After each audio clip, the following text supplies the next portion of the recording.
անհանգստությունները հիմնականում այս առումով է հնչում, որ առաջնահերթ պետք է համալրում տեղի ունենար զինծառայողների, հետո նոր մտածեին փոփոխությունները ժամկետի հետ կապված եւ ամեն դեպքում ասում են, որ այս ամենը բերելու է թվակազմի փոփոխության։ Մտահոգությունները շատ լավ է, որ գոյություն ունեն, բայց եթե բերվել է նախագիծ արդեն հանձնաժողովից հասել է լիագումարնից, նշանակում է վերլուծությունները եւ թվաբանությունը տակը դրված է գլխավոր շտաբի կողմից մշակված, որովհետեւ այն նպատակը հիմա որ դրված է այս կառավարության այս նախաձեռնության մեջ, դա այն ռազմավարության հաջորդ քայլն է, որը որդեգրված է կառավարության ծրագրում։ Իհարկե մեր ընդդիմադիր գործընկերները սրա մեջ մի փոքր հնչեցրեցին, որ սա կարող է կապված է ապագա ընտրությունների հետ, հանձնաժողովի նիստում միանգամից դա բացառվեց, որովհետև այս նպատակին մենք վաղուց ենք գալիս եւ այսօր ստեղծված իրավիճակը թույլ է տալիս անել սա։ Վերջին հաշվով այսօր պաշտպանության նախարարին եթե լսել եք, մեր հարևան պետությունները Վրաստանում 1 տարի է ծառայությունը, Ադրբեջանում վաղուց 1.5 տարի է եւ խաղաղության նպատակը, որ դրված է այսօր մեր քաղաքական ամենակարևոր որպես նպատակ ուղղություն, ինքը այսօր արդեն հնարավորություն է տալի թեվակողել պրոֆեսիոնալ բանակի տվյալ փուլը, ինչու եմ ասում, որովհետեւ Պաշտպան Հարենյանցի, չգիտեմ, այսօր ոնց որ թե պաշտպանության նախարարը թիվը չասեց, բայց դա բավականին շոշափելի թիվ է, որդեգրված ըստ էության իր գրավչությամբ։ Եվ այդ թիվը անդադ մեծանում է, դա է հենց պրոֆեսիոնալ բանակի հիմքը։ Եվ այդ թիվը մեծանալով զորակոչային թվերի մեջ մենք կարողանում ենք կառավարել այդ ամենը եւ թվականակի խնդիր չունենք, որովհետեւ վերջին հաշվով մենք պատկերացնում ենք պրոֆեսիոնալ բանակը իր բոլոր դրսևորումներով, այն ինչ որ տարիներ շարունակ, գուցե 94-ից սկսած մենք դիրքապահ բանակ ենք տեսել, որոշակի սահմանապահ դրսևորումներով։ Այսօր մենք ստեղծում ենք եւ սահմանապահ զորքեր եւ կանոնավոր բանակի այն կառույցները, որոնք իրենք գտնվելով մի քիչ ավելի հետնամասում ձեռք են բերում մարտական ավելի լուրջ փորձառություններ, նոր իրավիճակներում եւ նոր բյուջեով նախատեսված ծախսերի տրամաբանության մեջ։ Հնարավոր է հետո 1 տարի դարձվի։ Այս պահին ես այդ հարցին չեմ կարող պատասխանել, որովհետեւ եթե մենք հաշվել ենք, որ հիմա 1.5 տարին այդ հնարավորություն ունենք, մենք այսօր կշարժվենք այդ իրողություններով։ Եթե հնարավոր լինի բանակը գա այն մակարդակին, որ ինքը 1 տարին բավարար կլինի եւ կրթվելու եւ ծառայության ընթացքում ձեռք բերել այն հմտությունները, որը անհրաժեշտ կլինի մեր պաշտպանական ռազմավարության նպատակները սպասարկելու համար, բնականաբար այդ հարցը քննարկվի։ Պարոն Քոչարյան, խոսենք նաև եկեղեցու շուրջ տեղի ունեցող զարգացումների մասին, 10 եպիսկոպոսներ հայտնի հայտարարություն եկեք երևի։ Նրանք նաև անդրադարձ են կատարել 1990 Բանակի թեմային են անդրադարձել։ Եկեք բանակի թեմայով խոսենք։ Ես ձեզ ասեմ, որ բանակը ունի գնդերեսների ստորաբաժանում, որոնք իրենց ծառայությունը տանում են եւ հոգեվոր դաշտում եւ քանի որ ծառայության մեջ են նաև բանակում, ասեմ դες 44 օրյա պատերազմի ընթացքում մենք ունենք նաև վիրավորում ստացած բավականին մի շարք հոգեվորականներ։ Նրանք քաղաքականությամբ չեն զբաղվում։ Ես ուզում եմ ասեմ, որ դուք եթե նկատեցիք, ես Երուսաղեմից երեք եմ վերադարձել։ Եթե հոգեվոր նպատակների մասին եք հարցնում, որովհետև այն ծրագիրը, որ սկսել ենք 44 օրյա պատերազմից հետո, վիրավոր զինվորականներին Երուսաղեմ տանելու եւ այնտեղ որոշակի հոգեվոր սնունդ ստանալու, դա նորից դարձավ իրականություն եւ դա շատ կարեւոր է։ Պարոն Քոչարյան, զեկույցի հետ կապված դուք նշել եք, որ ամեն դեպքում մեխանիզմներ պետք է մտածել հրապարակայնացնելու որոշ մաս, բայց Նիկոլ Փաշինյանը ազգային ժողովում երբ խոսում էր հարց ու պատասխանի ժամանակ նախորդին, ասում էր չկա այնպիսի բան այդ 44 օրյա պատերազմի հանգամանքները քննող զեկույցում, որի մասին ես չգիտեմ։ Բնականաբար հանրության վարչապետը Փաշինյանի համար էր այդ զեկույցը պատրաստված եւ արդյոք սա ներողություն գնահատական էր եւ ձեզ էր ուղղված, որ հանրայնացնելու կարիք չկա։ Չէ, բան ես չեմ հասկանում, թե դուք ինչի եք այդպես պատկերացրել, լավ չեմ հասկանում, որովհետև երեք էլ պարոն Փաշինյանը անդրադարձավ զեկույցի այն հատվածին, որը ինքը ներկայացրել է քննիչ հանձնաժողովում, մոտավորապես 10 ժամ։ Իհարկե դա բանակցային գործընթացին էր, բայց քննիչ հանձնաժողովում չի քննվել միայն բանակցային գործընթացը վարչապետի ըստ էության ներկայությամբ։ Բազմաթիվ հարցեր են քննվել տարբեր մարդկանց, տարբեր պաշտոնյաների, եւ զեկույցը այսօր գտնվում է գաղտնի մասում։ Այո, բայց դա նորից եմ ասում, ես այսօր էլ իմ եզրափակիչ խոսքում անդրադարձ արել եմ զեկույցին ի պատասխան Սերյան Օհանյանի այն հնչեցրած տեսակետին, որ Արցախը հայաթափվել է կուսակցական ինչ-ինչ ծրագրերի տրամաբանության մեջ։ Իհարկե դա ճիշտ չի, ոչ միայն ճիշտ չի, դա սուտ է, որովհետև զեկույցը, եթե մասնակցեին զեկույցի ստեղծմանը եւ մասնակցեին քննիչ անձնաժողովի աշխատանքին, շատ լավ պատկերացում կունենային մեր պարտությունների պատճառը որտեղ պետքա տեսնել։ Այն ինչ որ զեկույցը ներառել է, ասեմ ձեզ, որ մի շարք պատգամավորներ չեն զելացել եւ ծանոթանում են եւ համոզված եմ, որ այս ընթացքում շատ-շատերը կծանոթանան, բայց ես էլի կրկնում եմ իմ ցանկությունը, որ զեկույցը չի կարա փակվել միայն պետական կառույցների փակ քննարկումների միջավայրում։ Զեկույցում կան դրվագներ, որը կարա հասանելի լինի հանրությանը նաև ձեզ։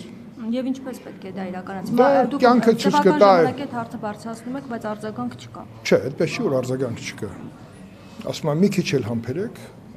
որովհետև այս այն զեկույցն է, որը չի կարա երկար մնա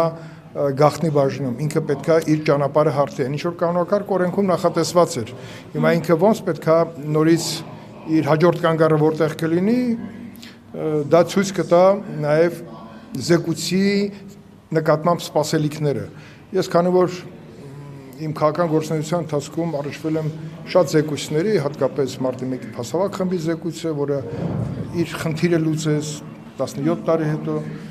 Քարորիա պատերազմ զեկույցը, որը այսօր արդեն Քարորիայի զեկույցի դրվագների մասին խոսում են, որտեղ Սերժ Սարգսյանի բանակցային գործընթացի հետ կապված Պուտինին գրած նամակը, դրանք արդյունք են Քարորիայում այն իրողությունների, որը միշտ թաքցվել է, իսկ մեր զեկույցը քննիչ անձնաժողովի այդ իրողությունները բացահայտել է։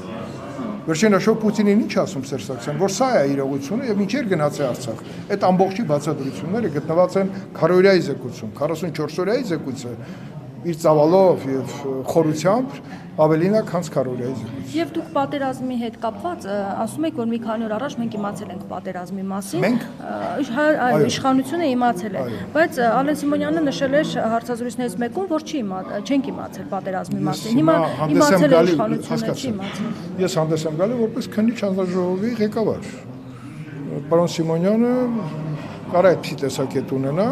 բայց բավական է քննիչ անձնաժողովի զեկույցը մանրամասն հետախուզության մասով ընթերցվի եւ այնտեղ նաեւ ժամկետները հստակ նախանշված են, թե որ աղբյուրներից ենք ստացել։ Դա մեր ուժերով ա եղել, դրան զուգահեռ եղել են տարբեր շեղող, հա, ինֆորմացիոն հոսքեր, որի մասին ես խոսել եմ եւ եթե նկատեցիք Արշակ Կարապետյանը հեռավոր Մոսկվայից այդպես փորձեց ինձ արձագանքի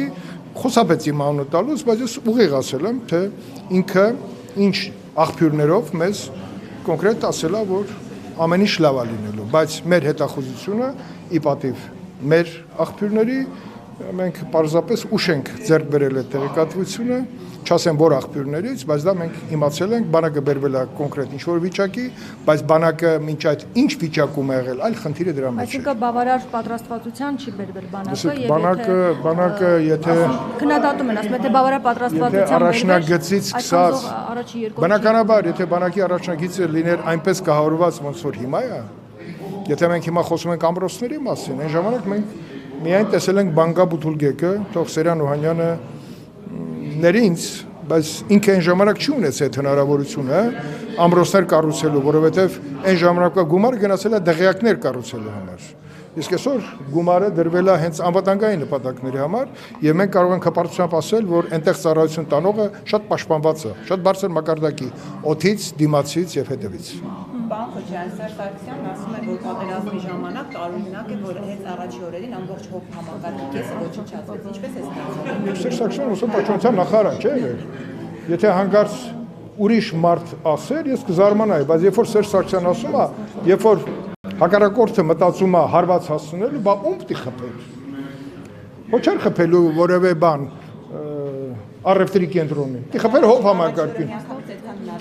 Իհարկե հնարավոր է, նայած թե դու ինչքանով ես պատրաստ հարված հասցնելու։ Բա որ ասում ենք ինչի չեք պատրաստում, երբ որ տեսնում եք թե հակառակորդը խոցելու ինչ սպառազինություն է ձեռք բերում, բա պիտի խփել։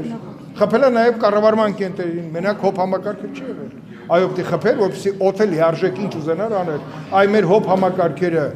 ինչու չէր արդիականացվել իրենց կառավարման շրջանում։ իր եւ Ռոբերտ Ցեթերնիկը։ Ուշադրիր եք։ Հոբ համակարգերը արձիականացվել են 18 թվականից հետո, երբ որ տոր համակարգերը ձեռք բերվեցին։ Բայց դա բավարար չէր, այդ հաշվարկները բավարար չէին ամբողջը պահելու։ Երբ որ վարչապետը առաջարկում է գնանք մի հատ նոր ձեռք բերված սպառազինություն տեսեք, գնացինք եւ ես ի զարմանալի չտեսա ոչ մի դիմադիր պատգամավոր։ Ինչու՞, որովհետեւ այնտեղ հոբ համակարգի ղեկավարը մեր գեներալ երբ որ զեկուցում էր, պարզ երևում էր թե նոր ձեռքբերված սպառազինությամբ մենք մեր երկրի տարածքի ինչքան մասն են կարողանում այս բանից ծածկել։ Այն ժամանակ այդ հնարավորությունը չենք ունեցել։ Հնացած համակարգեր, այս 300-եր եւ այլն։ 16 թվականին համակարգը չէր, որ այդպես չէր, առաջի օրը չվերացել։ Դուք ինչից եք խաբար 16 թվականից։ Այդ հարցը որ տալիս եք։ Դե հիմա ես ասում եմ ձեզ, ոչ այդպես չէր։ 16-ին նույն հնացած համակարգերն էին, որտեղի նույնիսկ պայստամասերը արկա չէր։ Որ լավ իմանաք։ Դրա համար խորհուրդ կտամ, որպեսզի ձեր խմբագիրը եւ լրագրողների չաթերը, եթե ունենան հնարավորություն 16-ի զեկույցին ծանոթանան։ Քննադատում եմ պարոն Քոչարյան, ասում են ամբողջական չէ զեկույցային առումով, որ պաշտպանության Տիգրան Աբրամյանն ասում է Շուշիի պաշտպանությունը ստանձնած պաշտպանության բանակի նախկին հրամանատար Միքայել Արզումանյանը չի հարցաքննվել։ Մինչդեռ եթե եզրակացություն են անում եւ վերլուծություններ, պարտադիր էր նրա հետ եւս զրուցել եւ եզրակացության մեջ։ Պարոն Աբրամյանի տեսնում եք, որ մեկ գալիս է հանձնաժողովի նիստին վերջերս եւ դա շատ լավ է։ Բայց պարոն Աբրամյանին ունեցել է հնարավորություն մասնակցել մեր աշխատանքին, այնտեղ ինքը կիմանար, որ եթե կան քրեական գործեր, քննիչ հանձնաժողովը չի կարող տվյալ պաշտոնյային կանչել իր մոտ։ Բայց չի բնականաբար դրան առնչվող տեղեկատվությունը մեզ հասանելի եղել եւ մինչեւ հիմա մենք նոր 50%-ն ենք տեղափոխել մեր հավաքագրած նյութերի առաջի բաժին, պատկերացրեք ծավալը։ Ինչքան ժամանակ է որ զեկույցը, որը 215 էջ էր, հիմա դարձավ 500, երբ որ այդ նյութերը եկան տակը լրացվեցին, իսկ ամբողջ տեղեկատվական ծավալը արդեն ամսից ավել է, չէ՞։ Իսկ Շուշիի մասով ինչ ամսի 3, հա, ամսից ավել է, դեռ 50%-ն ենք տեղափոխել ներքև։ Իսկ Շուշիի հետ Հիմա կապված ինչ դուք բացահայտում ինձանից մի պահանջեք բացահայտումներ, հուշ գաղտնի ինֆորմացիան լրատվամիջոցներին տեղափոխելու համար։ Պարոն Քոչարյան, առաջադրվել եք ձեզ, ով է երաշխավորել։ Ես դա հայտարարել եմ, դուք տեղյակ եք, չէ։ Բայց դուք չէ որ պարծատեսի կարգավիճակ ունեք, Տիկին Խաչատրյան։ Դուք պատահանից ենկոմ տեսնում եք, թե ես ինչ եմ խոսում վարչապետի։ Ես պատասխանել եմ Հավասարան հետ լրատվամիջոցին տված իմ հարցազրույցում։ Գնացեք հետ տվեք, լսեք։ Հայկ Գոնջորյանն էր։ Բա որ գիտեք ինչ եք բանանում։ Դե մենք չգիտեինք Հիմա իմացաք։ հեռուստադիտողները եւս ստացվել չէ։ Սա նշանակում է, որ այն քննադատությունը, որ մինչ այդ կար մամուլում, որ դուք հնարավոր է հաջորդ ազգային ժողովում չլինեք, փաստորեն փոխվել ինչ որ բան, որ ով է ձեզ ասել, որ հնարավոր է ժողովրդերն եք կարծացել։ Քիչ կարծացեք, այլ ինձանից լսեք։ Հիմա դե դուք ուրիշ բան եք։ Պատասխանեցի։ Ես ասել եմ երաշխավորությունը ով է տվել եւ դա տրամաբանված է որ տրվել է խմբակցության ղեկավարի կողմից։ Ուրիշ հարց չտա։ Մնացածը կարծացեք ժողովուրդ թերթի էջերում։ Կշարունակեք լինել։ Դա է եւ ասում, սա հերքում է այդ պնդումը, որ երբ որ Տիկին Խաչատրյան, դուք բարձրագույն կրթություն եք ստացել։ Հարցը մի շարունակեք, եւ որ պատասխանը ստացում եք։ Կշարունակեք հանձնաժողովի նախագահ մնալ։ Ես հիմա հանձնաժողովի նախագահ եմ, որովհետեւ ընտրված եմ։ Չգիտեք որ պետք է լինեն ընտրություններ, ընտրությունից պետք է ձևավորվի իշխանություն։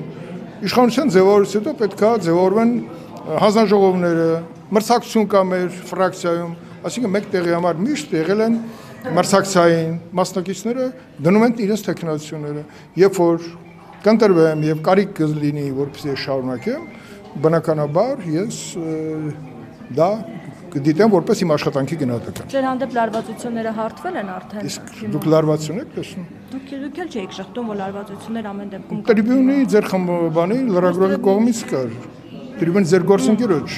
եւ որոշակի լրատվամիջոցներ, երբ որ առավոտյան ստանում եք հրահանգ, լարվածության բովանդակություն ձևավորելու, ուրա լարվածություն հիմա կա, տեսնում եք։ Չէ, ասում հարթվեցին։ Իսկ դրանք ինչպիսին են եղել, որ պետք է հարթվեին։ Լարվածության օջախնել եք դուք ստեղծում, օջախնել դուք ձեր ոչնչացնում եք։ Նորմալ է։ Քաղաքական գործիչը պետք է կարողանա եւ հարվածներ ընդունի եւ հարվածներ հասցնի, քաղաքական։ Ոչ թե բռնցքներով, այլ քաղաքական խոսույթի միջոցով։ Քաղաքական քանի հարված եք ստացել վերջի շրջանում։ Վերջի շրջանում ձեզանից եմ ստացել, երբ որ պատուհանից են կողմից պարծառատեսի կեցվածքով տեսա ամեն ինչ ասում են, պարոն Քոչարյան, որ Նիկոլ Փաշինյանը ձեր Դե դրա համար ասում են, որ դուք պայծառատես եք։ Այդ դիտավորություն կա, պարոն Քոչարյան։ Հիմա դուք եկել եք իմ հետ կրվեք ծախսել։ Դուք եք իմ հետ կրվում։ Ես չեմ կրվում, հարցը տվեցիք, թողեք մյուսները տան։ Տիկին Խաչատրյան։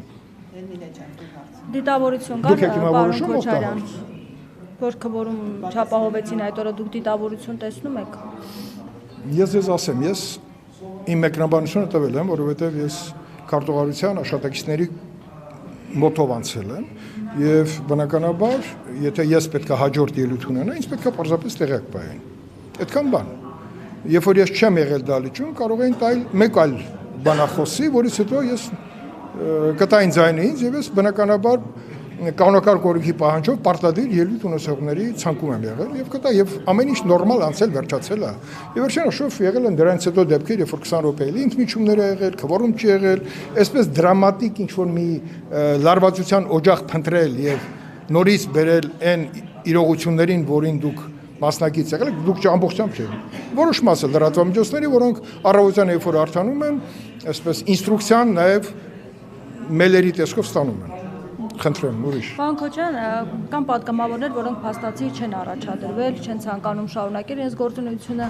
ինչ բացատրություն ունեք։ Հաստատություն կա, թե Փաշինյանն է ասում, որ իրանք չառաջադրվեն, արդյունավետ չեն եղել։ Ես ասում, որ ամեն մի պատգամավոր ինքն է իր բացատրությունը տվել։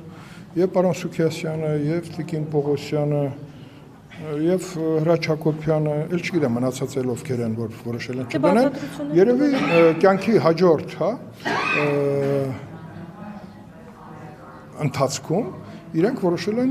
որտեղ իրենց կտեսնեն ավելի էֆեկտիվ իրենց աշխատավայրը որտեղ են տեսնում։ Հիասթափություններ չկան։ Դուք ինձ հիասթափություն զգացիք այս զրույցին։ Չէ, դուք առաջադրվել եք իրենց կողմից։ Հարցը առաջադրվելի չի։ Վերջին հաշվով նաև ես որ ասում եմ աշխատանքը միայն զեկույցները չի, աշխատանքը այն ճանապարհն է, որ մենք անցել ենք նույն անվտանգային միջավայրում մեր գործընկերների հետ, որի արդյունքում մենք այսօր ունեցանք հնարավորություն բանակի ծառայության ժամկետը կես տարով կրճատելու։ Դա արդյունքա թե չէ։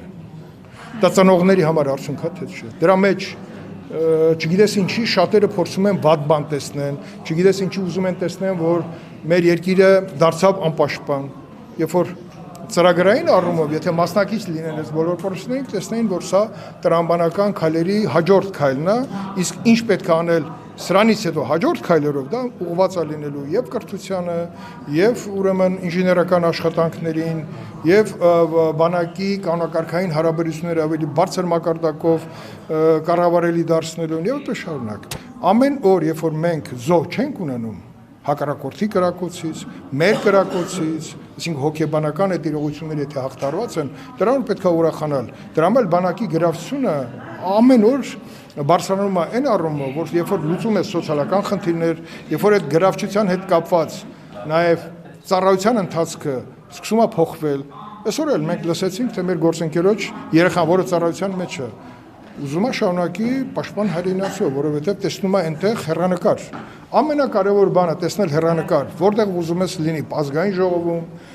ուժային կառույցներում, կառավարությունում, սովորական աշխատատեղում հեռանկար պետք է տեսնես, որը որ բերում է քեզ բավարարություն եւ այդ բավարարության աշխատանքի որակը բարձրացնելով բերում է արդյունք մեր երկիրը ավելի գրավիչ դարձնելու համար։ Պարոն Քոչարյան, ձեր իշխանության օրոք մեր ձեր չկա։ Դու մեր իշխանությունից ես։ Բոլորը, նույնիսկ Տիկին Խաչատրյանը։ Նաև աղջիկների կամավոր հիմունքներով պարտադիր ծառայությունը